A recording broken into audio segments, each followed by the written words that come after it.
We all know TDS, and we all know that at this point it's kinda an old game. Being over 4 years old now, and with updates still planning to release, there doesn't seem to be any end towards those updates as well. But if you've been a part of TDS community, you most likely heard of a phrase that old TDS was better, and you also probably heard people say that old TDS sucked, you only like the game because of nostalgia. Which I think both of those takes are essentially wrong. But what if I told you that while new TDS outperforms the older one in terms of graphics, balancing and gameplay, old TDS did some things better than the current version that we have nowadays. So in today's video I wanted to mention those things that older TDS did manage to get better than the newer one. First off, I want to make it clear what is old TDS and which one is the new TDS. To make it simple, let's call anything that is before hardcore beta testing update the old TDS, and anything starting from year 2022 the new TDS. So the first one and the most obvious one that everyone should have seen coming are the updates.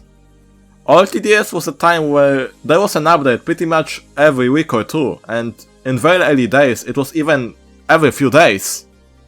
If we ignore smaller updates, then in a span of around 12 months, we had around 22 big updates in TDS. Some adding new towers, some adding events, and some adding new game modes like PvP, Polluted Wasteland, Hidden Wave. You see my point. Updates were pretty much how TDS got popular very quickly, reaching player counts that are even above today's TDS standard. I don't think I have to explain it, but getting new updates in TDS nowadays is not common. While before you would expect a big update every like 2 weeks or like every month, nowadays it's like one big update every like 6-8 months. There's a reason why a game with a Discord community of over 500,000 people barely manages to keep up 10 people playing at the same time, and it all comes down to TDS nowadays being just extremely dry. There's nothing much to do. Another thing is the fact that TDS was much more beginner friendly, with game modes actually having correct difficulties and towers being literally 2 times less expensive to get. If you were just starting TDS back in 2019-2020, you had a much easier time grinding for new towers than nowadays. You didn't have to grind like 2 or 3 hours just to get minigunner or ranger. While yes, usually games did take much longer in older version of TDS, towers in the shop were also much cheaper than nowadays. So overall, the grind was less tedious compared to now. The third one is how old TDS wasn't feeling like a cash grab. Nowadays I feel like TDS updates just so devs could make a profit of those updates. While I wanna mention right away that I don't see anything wrong with it, it does have an impact on overall feeling of the game for me. Before, TDS updated because it felt like devs did care about the game and it wasn't just for the money. It wasn't unusual for the main devs to like, interact with the community as it is nowadays. Same with all the merch and expensive game passes and gems being buyable. It really feels scammy at times, especially with devs making Gladiator on sale like 4 times because they know it's overpowered and it's gonna make sales. As I said, I understand that devs need to make money, but the feel of a TDS turning from a fun little project into a generic company making profit of its game is still there for me. And the last one, and I think it's gonna be the most controversial one, but I believe that old TDS just had more things to do besides just grinding coins or gems.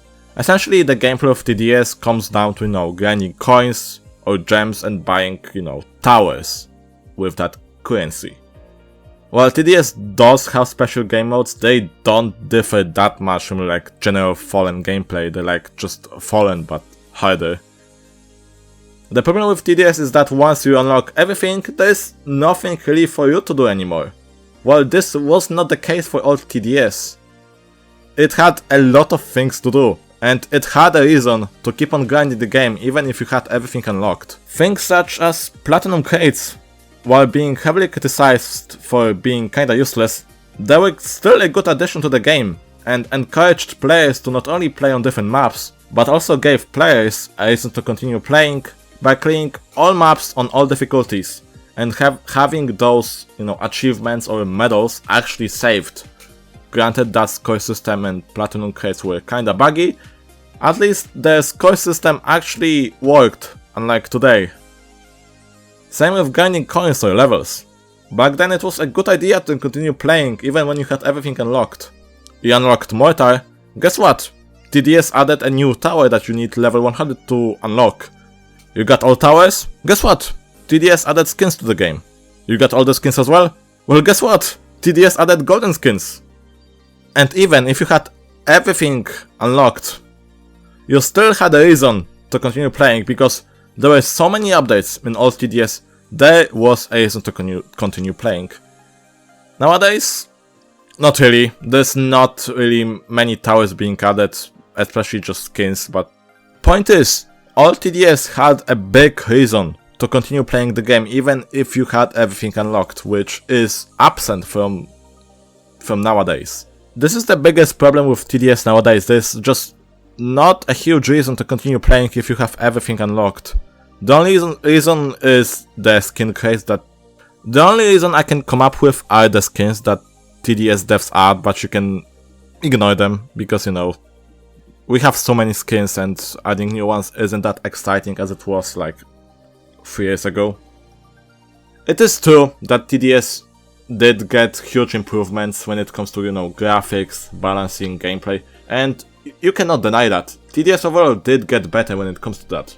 I strongly believe that TDS is one of the best looking tower defense games on Roblox.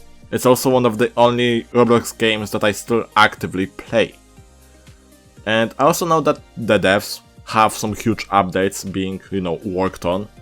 So hopefully those huge updates will give us a reason to, keep actively playing for a little while longer than just, one day.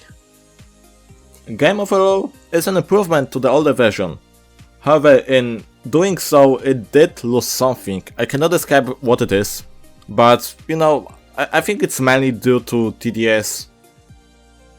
It's mainly due to TDS going from, fun little project to, generic company game, which kinda sucks, but you can live with it. So that's pretty much it for the video. See ya.